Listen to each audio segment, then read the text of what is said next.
I do lives every Wednesday because I just love to connect with people and I love to chat and talk and, Yeah. like we're doing now. Right. So I was talking about how as a human, we're actually like a pack.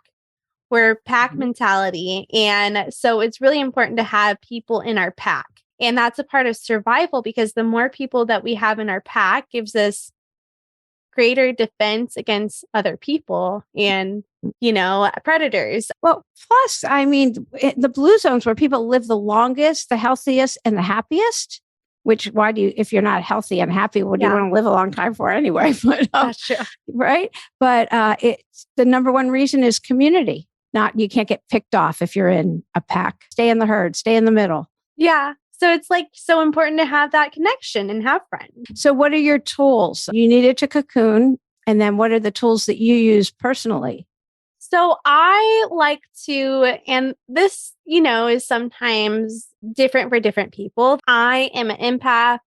I need a recharge. So I like to do one day where I'm just me, not doing anything, like just also so drained because I also sleep. Like it makes me tired when I get like that trauma hangover.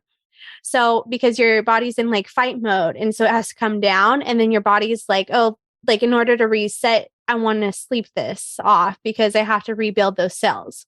And so I like to just cocoon, watch funny movies, hang out with my dog, do little walks here and there. And then the next day I'll do yoga. I'll also do a mindful meditation like the day before as well. I also was doing spin classes recently because I had a week free of spin, just doing stuff to move the body and being able to meditate because there's science in that where it shows that it like changes the brain and also like baselines it where you're not going in your fight, flight, freeze responses as much. You're like processing what's coming at you. You can't get to a much bigger advocate for mindful meditation than me. So love that. And I started 2-year training for mindful meditation. Oh, wait, coming really? up. Yeah, with Tara Brock and Jack Kornfield. So I'm a huge advocate of that. Those are amazing tools. So how did you get there? So you have this incredible trauma. How's your relationship with your mom first? Or do you guys get along or do you have I love my mom. I think she's a great person. We have a great relationship because we're able to talk about so many things. Like I don't hold things back with her sometimes. And sometimes, I need to apologize for that because it's too much. We sometimes have it out verbally, never physically. And then we're able to talk about generational trauma. We're able to talk about her trauma and she's able to realize things that's happened that maybe like when the podcast came out, she didn't have these realizations. And so it's really important to talk and bridge and build that bond because when you sever the bond, it's, you either have to mourn that relationship and be okay without them, or you have to like build that bond up and like, live with your parents with boundaries. And your siblings, you get along? Yeah, no, I love my siblings. We fight like brothers and sisters, but we love each other.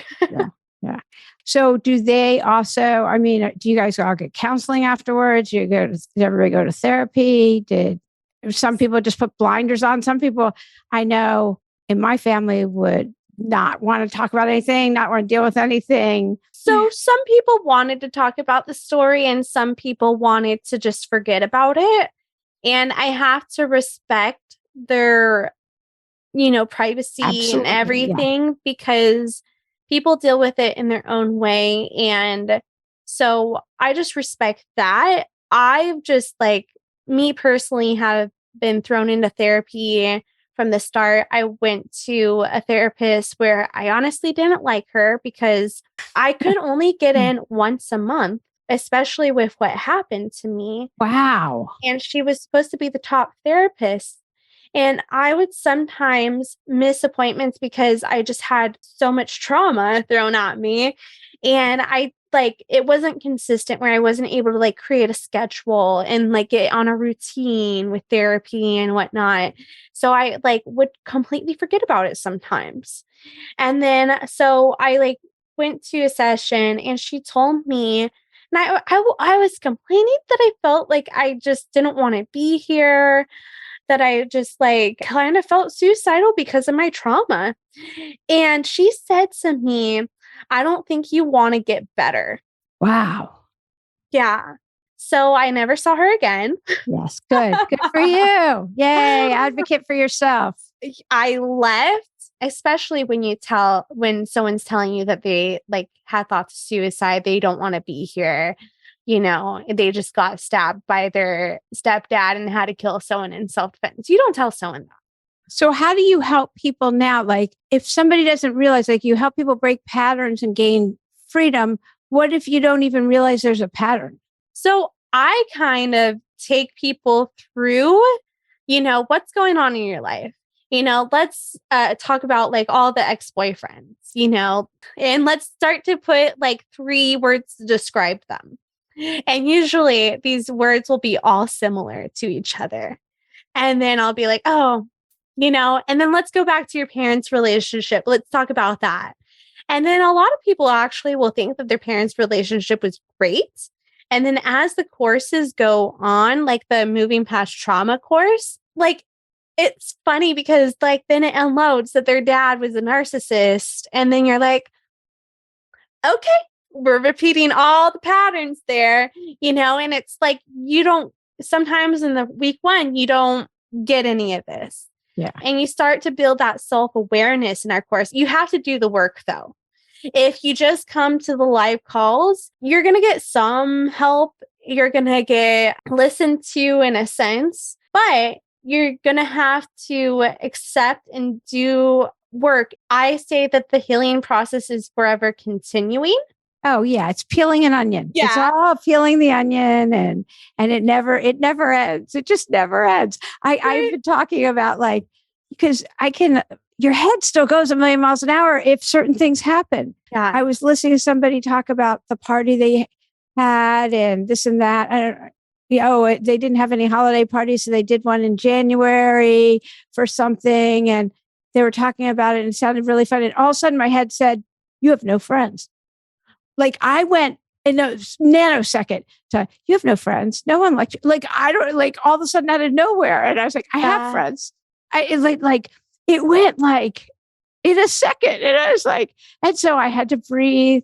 Say, this isn't about you. Not that I was at the point, like, this is just enjoy her party. And I was happy for her. It sounded fun.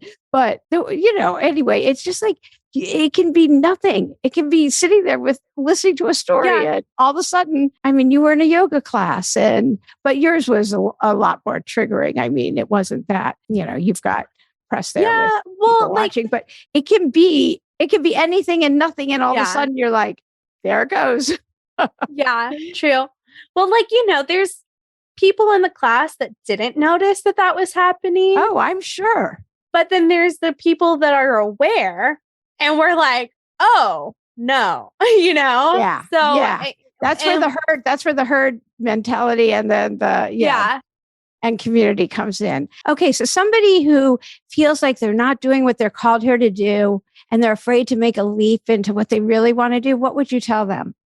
I say start with a plan. I'm a huge person of getting a plan together. That's why I made a plan to go back to yoga. How do I get myself back in the saddle? So, getting a plan down of what is your dreams? What is your desires?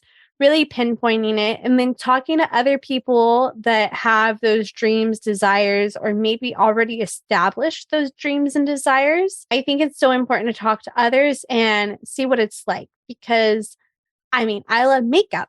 For a while, I wanted to do makeup. Then I started talking to makeup artists in the industry and hearing about the hours that they work. And then I was like, nope, not for me. I can't do that. So, talking about things with different people really help, but also realize there might be people out there that are in to get you. And that's not everyone. just be aware of certain red flags. If you're feeling something in your gut, like this person doesn't like rub me the right way, there's just something about them. I don't know what it is. Trust your gut. You don't have to get Definitely. angry at them. You just have to distance yourself from them. Yeah, definitely.